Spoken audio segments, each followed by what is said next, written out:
मैं जिन बंधुओं से बातचीत करने के लिए कार्यक्रम में आया हूं, आप सब हैं मॉडल संस्कृति स्कूल जहां आपके बच्चे पढ़ते हैं, उनके आप हैं सब अभिभावक। आप सब सौभाग्यशाली हैं कि बच्चों को इस प्रकार से और पढ़ाई का एक अवसर मिला है। वैसे तो हरियाणा में हमारे लगभग 14,000 स्कूल हैं और सब मिलाकर 24 लाख विद्यार्थी उसमें अपनी पढ़ाई करते हैं। जब हमने सत्ता को संभाला उस समय पढ़ाई के कई प्रकार के अनुभव ये हमारे ध्यान में आते थे। कई अन्य प्रकार स्कूलों के बने हुए थे और पढ़ाई का भी स्तर काफी अलग अलग था। ग्रामीण क्षेत्रों की पढ़ाई सामान्यतः बहुत पिछड़ी हुई थी, लेकिन हमने उस सब में एक रैशनलाइजेशन का सिस्टम बना करके, ताकि सभी स्कूलों में अध्यापक जितने हैं उनको एक अनुपात के अंदर सब में भेजा जाए, बच्चों की संख्या के हिसाब से उनको रखा जाए। अध्यापकों की जो कठिनाइयां हैं उनको ध्यान किया, तो जो ट्रांसफर सिस्टम से हमारे अध्यापक ये बहुत परेशान रहते थे। हमने सबसे पहले अध्यापकों के लिए एक ऑनलाइन ट्रांसफर पॉलिसी ये बनाई और मुझे ध्यान है उस पहले वर्ष में जब इसको लागू किया गया तो 93% अध्यापक वो अपनी चॉइस का, अपना जो उनका चुनाव था उसका पहला दूसरा स्थान वो प्राप्त कर सके। और अध्यापकों की संतुष्टि ही वास्तव में उनको अच्छी शिक्षा देने के लिए ये प्रेरित करती है। तो निश्चित रूप से इस सारी व्यवस्था को देखते हुए हमें ध्यान में आया कि माता पिता भी स्कूल की शिक्षा में थोड़ा सुधार की आवश्यकता महसूस करते थे कि हमारे बच्चों को पढ़ाई जो है वो इंग्लिश मीडियम में कराई जाए, हमारे बच्चे सीबीएसई स्कूल के साथ जुड़ करके पढ़ें। लेकिन सरकारी स्कूलों का सीबीएसई के साथ कोई व्यवस्था नहीं थी, तो हमने एक और कैटेगरी उस समय जो बनाई 2017 में राजकीय मॉडल संस्कृति स्कूल ये एक व्यवस्था शुरू की गई थी। प्रारंभ में तो मात्र एक दिन के लिए बैग फ्री स्कूल इस प्रकार की कल्पना रखी गई और सभी जो ब्लॉक्स 118 ब्लॉक उस समय थे, हर एक ब्लॉक में एक विद्यालय एक स्कूल इस प्रकार का बनाया गया। लेकिन आगे चल करके इसमें और कई प्रकार के सुधार किए ताकि उसमें अलग प्रकार के अध्यापकों का स्तर अच्छा स्तर हो और विद्यालयों के अंदर उनके स्मार्ट क्लासरूम हो, उनमें पाठ्यक्रम के लिए भी विशेष ध्यान दिया गया। इंग्लिश की पढ़ाई जरा अच्छी कराई जाए।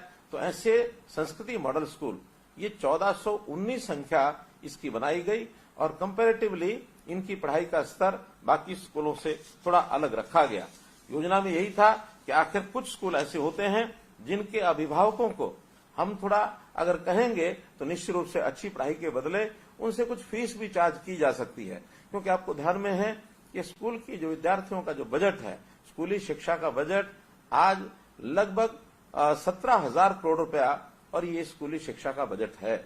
इस बजट के आधार के ऊपर हमारे जो विद्यार्थियों को जितना लाभ होना चाहिए उतना कई बार हमें लगता है कि उतना लाभ नहीं है। तो इसको लाभकारी कैसे बनाया जाए, इसमें कुछ जिम्मेवारियां स्कूल मैनेजमेंट कमेटी के ऊपर डाली जाए, कुछ जिम्मेवारी अभिभावकों के ऊपर डाली जाए, कुछ विद्यार्थियों को चयन करके अच्छे विद्यार्थियों को कैसे आगे बढ़ाया जा सकता है, इस प्रकार से उन सबको आगे बढ़ाने के लिए। और हमने ये जो संस्कृति मॉडल स्कूल की कल्पना की थी, पहले संस्कृति मॉडल स्कूल जो सीनियर सेकेंडरी स्कूल थे, इसके बाद प्राइमरी स्कूल संस्कृति मॉडल स्कूल की भी कल्पना की गई है। और ऐसे प्राइमरी स्कूल जो हैं उनकी भी संख्या 500 से ऊपर ये हो चुकी है। इनमें अध्यापकों के अलग से प्रशिक्षण भी होता है और इस प्रकार से पढ़ाई का पूरा ध्यान रखा जाता है। आपके सब बच्चे उन्हीं स्कूलों में पढ़ते हैं। और हाँ, 1,80,000 रुपए से ऊपर की इनकम के जो परिवार हैं उनको ये भी कहा जाता है कि थोड़ा खर्च बच्चों के ऊपर अगर इन स्कूलों के माध्यम से भी करेंगे तो स्कूलों को भी लाभ होगा, बच्चे को भी थोड़ा उसकी मानसिकता ठीक रहेगी कि हर चीज मुझे मुफ्त में नहीं मिलती है। एक धारणा समाज में है कि जो मुफ्त में मिलता है वो अच्छा नहीं होता है, वो कमजोर कम होता है, वो एक प्रकार से खराब होता है। लेकिन जो पैसा भर के लिया जाता है शायद उसकी गुणवत्ता ज्यादा होती है। धारणा में कोई दम नहीं है, लेकिन फिर भी जो एक धारणा है उस अनुसार सरकारी स्कूल भी अच्छे स्कूल हैं, उनके अंदर अगर थोड़ी फीस रख के पढ़ाएंगे। आज इनकी डिमांड बढ़ी है। कोई माता पिता ऐसा नहीं कहता कि आपने 700 रुपया, 900 रुपया, 1100 रुपया जो फीस रखी है ये कोई ज्यादा फीस है, बहुत सामान्य है। हमारे जो प्राइवेट स्कूल हैं इनके अंदर तो बहुत बड़ी फीस है। एक परिवार का, सामान्य परिवार का बालक उसमें पढ़ाई करने जा भी नहीं सकता है। गरीब विद्यार्थी की तो बात ही छोड़ दें, लेकिन हमने इन सबको एक अवसर देने के लिए कि गरीब विद्यार्थी की इसमें फीस नहीं ली जाएगी और ऐसे इन जो स्कूलों की संख्या ये हमने इसमें बढ़ानी शुरू की है। हमारे जो Sanskrit model school primary school कितने हैं हमारे संस्कृति प्राइमरी स्कूल है, तो 1419 जो है हमारे ये संख्या जो है बढ़कर के प्राइमरी स्कूलों की हुई है, तो एक अच्छी संख्या। इसमें और आगे बढ़ाने के लिए भी हमने विभाग को जो है ये निर्देश दिए हैं। हाँ, एक योजना और कि जहां हमारा संस्कृति मॉडल स्कूल नहीं है, ऐसे स्थानों पर प्राइवेट स्कूल जो अच्छे हैं और एक गरीब परिवार का अगर विद्यार्थी उसमें भी पढ़ना चाहता है, उसके लिए हमने चिराग योजना ये चलाई है कि दूसरी कक्षा से लेकर 12वीं कक्षा तक उन प्राइवेट स्कूलों को और फीस का अगर प्रबंध सरकार करती है तो वो बच्चे वहां जा सकते हैं, ऐसे हजारों की संख्या में, और बच्चे इन स्कूलों में भी जाना शुरू किए हैं ताकि गरीब परिवार का बच्चा भी जहां पढ़ना चाहे वहां पढ़ सकता है। अभी जो है नई राष्ट्रीय शिक्षा नीति ये अपनी शुरू हुई है। इस राष्ट्रीय शिक्षा नीति में प्रधानमंत्री जी ने आग्रह किया है कि हमारी शिक्षा के साथ साथ बच्चे का सर्वांगीण विकास होना चाहिए, बच्चा किस प्रकार से आगे रोजगार प्राप्त करेगा उस ओर भी हमको बढ़ना चाहिए। तो ऐसे सब स्कूलों के अंदर इन बातों का ध्यान रखा गया है कि बच्चों के संस्कार अच्छे कैसे मिलते हैं। केवल पढ़ना लिखना ही पर्याप्त नहीं है, लेकिन अच्छे संस्कार अगर बच्चे में आते हैं तो आगे चल करके जो बच्चा है वो एक अच्छा नागरिक, देश का नागरिक, समाज का एक अच्छा नागरिक यदि बनता है तो उसका लाभ अपने देश को भी है, अपने समाज को भी है। तो अच्छा नागरिक कैसे बनाया जाए, इसके अंदर निश्चित रूप से कैसी उसने पढ़ाई की है, किस प्रकार से पढ़ाई की है। वरना एक समय था रटना रटाना ये पढ़ाई का एक भाग होता था। आज केवल किताबों से नहीं, रटे रटाए वाक्यों से नहीं, बल्कि बच्चा खेल करके भी सीखता है, बच्चा कुछ देख करके भी सीखता है, बच्चा सुन करके भी सीखता है, बच्चा कुछ काम करके ये भी सीखता है। तो ऐसी शिक्षा की पद्धति को बदलने का जो एक सिस्टम शुरू किया है ताकि बच्चों में एक भावना, अच्छी भावना आए, बच्चों के अंदर राष्ट्र प्रेम की भावना आए, बच्चों में बड़ों का आदर मान सम्मान करने की भावना आए, उनमें सेवा का भाव कैसे आए, स्वच्छता का भाव कैसे आए, अपने चारों तरफ का जो वातावरण है ऐसा कैसे वो अच्छा बने, और किस प्रकार से ऐसी जो हमारी समस्याएं हैं, सामाजिक समस्याएं, उनकी ओर बच्चों का ध्यान यदि प्रारंभ में भी जाता है तो निश्चित रूप से उनका एक कंसर्न, उनका एक लगाव ऐसी चीजों से अगर हम रखेंगे तो निश्चित रूप से इन चीजों को ठीक करने के लिए आगे आएंगे। तो ऐसी भावी पीढ़ी की चिंता करते हुए इन संस्कृति मॉडल स्कूलों का और एक प्रकार से एक अपना प्रयोग है। इन स्कूलों में हमने आधुनिक शिक्षा के नाते से बहुत से कमरे, इनको स्मार्ट क्लासरूम्स ये भी हमने बनाया है। लगभग इस समय 4035 हमारे क्लासरूम ये स्मार्ट क्लासरूम्स हैं, और अन्य जो बचे हुए क्लासरूम्स हैं इनको भी बहुत जल्दी हम स्मार्ट क्लासरूम ये बनाने जा रहे हैं। हमने 10वीं 11वीं 12वीं के बच्चों को टेबलेट्स भी दिए हैं ताकि आज आधुनिक पढ़ाई के नाते से वो किस प्रकार से और ऑनलाइन शिक्षा को कैसे ग्रहण कर सकते हैं, घर में बैठ करके भी कैसे उनका लाभ उठा सकते हैं। अध्यापक जो है वो हमारा एक प्रकार से शिक्षा में निश्चित रूप से उसका एक दायित्व होता है कि अपने बच्चों को शिक्षा अच्छी दे। अध्यापक अच्छा करते भी हैं, लेकिन वहीं पर हम चूंकि उन बच्चों के माता पिता के नाते से विचार करें, हमारा भी उतना ही दायित्व है, उससे कम नहीं है बल्कि उससे ज्यादा ही है, क्योंकि बच्चा ज्यादा समय घर पर रहता है और घर पर भी अगर उसको कहीं ना कहीं शिक्षा की ओर प्रेरित अगर हम नहीं करेंगे तो शिक्षा की ओर आगे नहीं बढ़ेगा। तो इसलिए माता पिता का जो दायित्व है उसके नाते से हम हमेशा बच्चों के साथ अच्छा व्यवहार करें, हम बच्चों की हमेशा सुने, उनकी कोई समस्या होती है उन समस्याओं को प्यार से हल करें, डांट डपट न करें। निश्चित रूप से बच्चे के मन के ऊपर एक असर जाता है कि हमारे माता पिता जैसा व्यवहार करते हैं वैसा ही व्यवहार बच्चा भी करता है।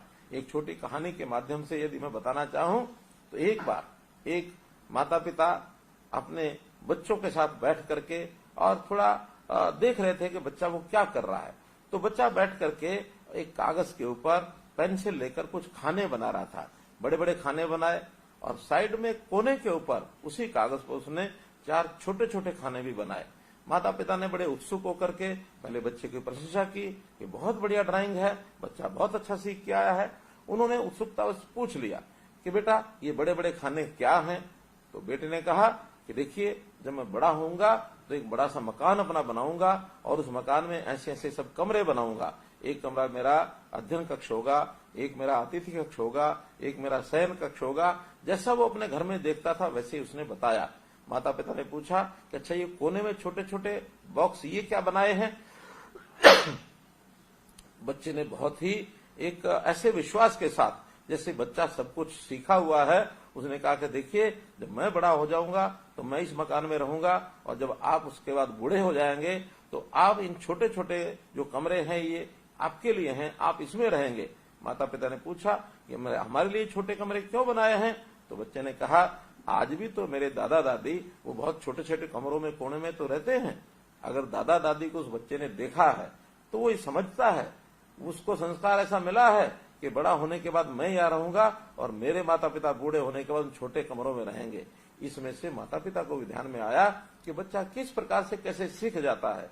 बच्चे की जो प्रारंभ में उसका जो दिमाग होता है पूरी स्लेट होता है, जैसा उसको पढ़ाएंगे, जैसा उसको दिखाएंगे, जैसा उसके साथ व्यवहार करेंगे, निश्चित रूप से वैसे ही वो बनेंगे।